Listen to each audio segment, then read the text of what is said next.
इस सारे जगत का मूल कारण सृजनकर्ता एक अकाल पुरुष ही है, कोई दूसरा नहीं। हे नानक, मैं उस प्रभु पर बलिहारी हूँ जो जल, थल, पृथ्वी के तल पर विद्यमान है। प्रभु सब कुछ करने की सामर्थ्य रखता है और जीवों का काम करने के लिए प्रेरित करने योग्य भी है। वही कुछ होता है जो उसे अच्छा लगता है। पल भर में इस जगत को पैदा करके नाश भी कर देने वाला है। उसकी शक्ति का कोई ओर छोर नहीं है। सृष्टि को अपने हुक्म में पैदा करके बिना किसी आश्रय के टिकाए रखता है। जगत उसके हुक्म में पैदा होता है और हुक्म में लीन हो जाता है। उच्च और निम्न व्यक्तियों का प्रयोग भी उसके हुक्म अनुसार ही है। अनेकों प्रकार के खेल तमाशे उसके हुक्म अनुसार हो रहे हैं। अपनी बुजुर्गी के काम कर करके आप ही देख रहा है।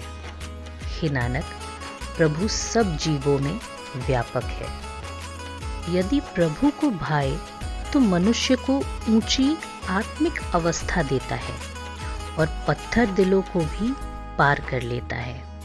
यदि प्रभु चाहे तो श्वासों के बिना भी प्राणी को मौत से बचा कर रखता है।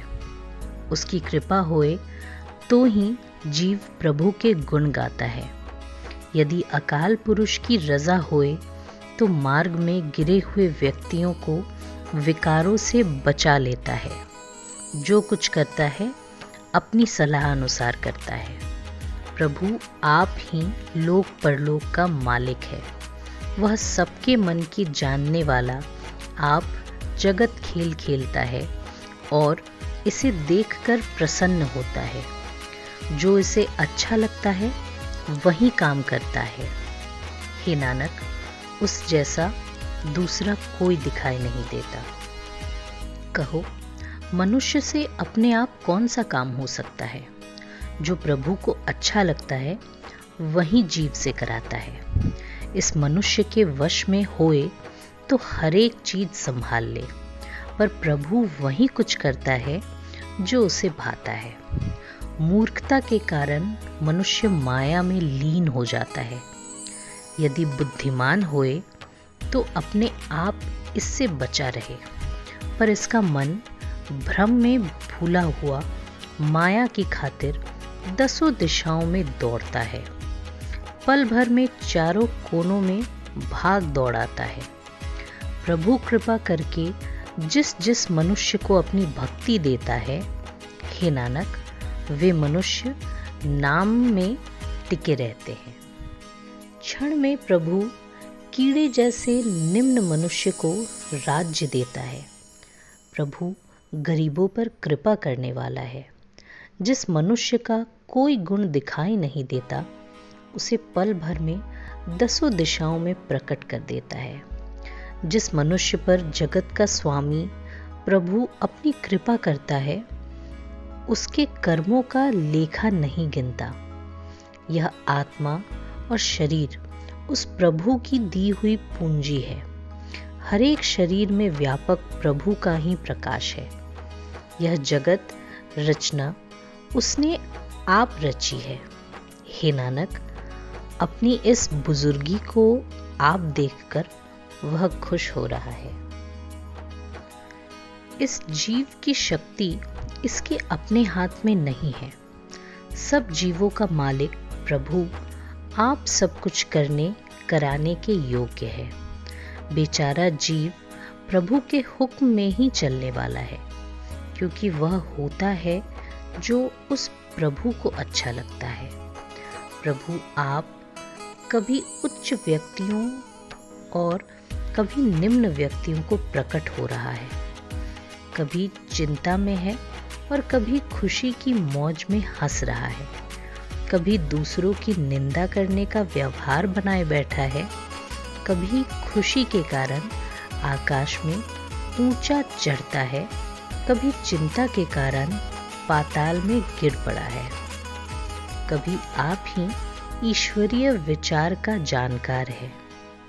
हे नानक, जीवों को अपने में मिलाने वाला वह आप ही है।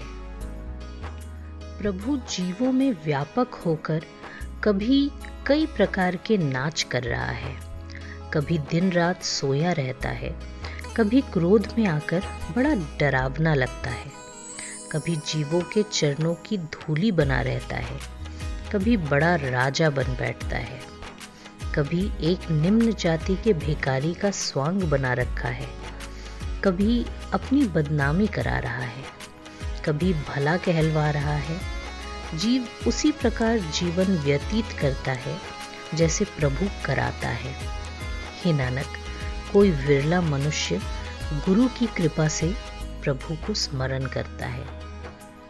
सर्वव्यापक प्रभु कभी पंडित बनकर दूसरों को उपदेश कर रहा है, कभी मौनी साधु बनकर समाधि लगाए बैठा है, कभी तीर्थों के किनारे स्नान कर रहा है, कभी सिद्ध साधक के रूप में मुंह से ज्ञान की बातें करता है, कभी कीड़े, हाथी, पतंगा आदि जीव बना रहता है और अपना ही भरमाया हुआ कई योनियों में भटक रहा है। बहुरूपिये के समान कई प्रकार के रूप दिखा रहा है। जैसे प्रभु को अच्छा लगता है वैसे ही जीवों को नचाता है। वही होता है जो उस मालिक को अच्छा लगता है। हे नानक, उस जैसा कोई दूसरा नहीं है। जब कभी प्रभु का अंश यह जीव सत्संग में पहुंचता है तो उस स्थान से मुड़कर वापस नहीं आता, क्योंकि इसके भीतर प्रभु के ज्ञान का प्रकाश हो जाता है और उस ज्ञान के प्रकाश वाली हालत का नाश नहीं होता। जिन मनुष्यों के तन मन प्रभु के नाम तथा प्रेम में अनुरक्त रहते हैं, वे सदा प्रभु के समीप उसके दरबार में बसते हैं। जैसे पानी में पानी आ मिलता है, वैसे सत्संग में टिके हुए की आत्मा प्रभु की ज्योति में लीन हो जाती है। उसके जन्म मरण के चक्र समाप्त हो जाते हैं। प्रभु चरणों में उसे ठिकाना मिल जाता है। हे नानक, प्रभु पर सदा बलिहारी जाए।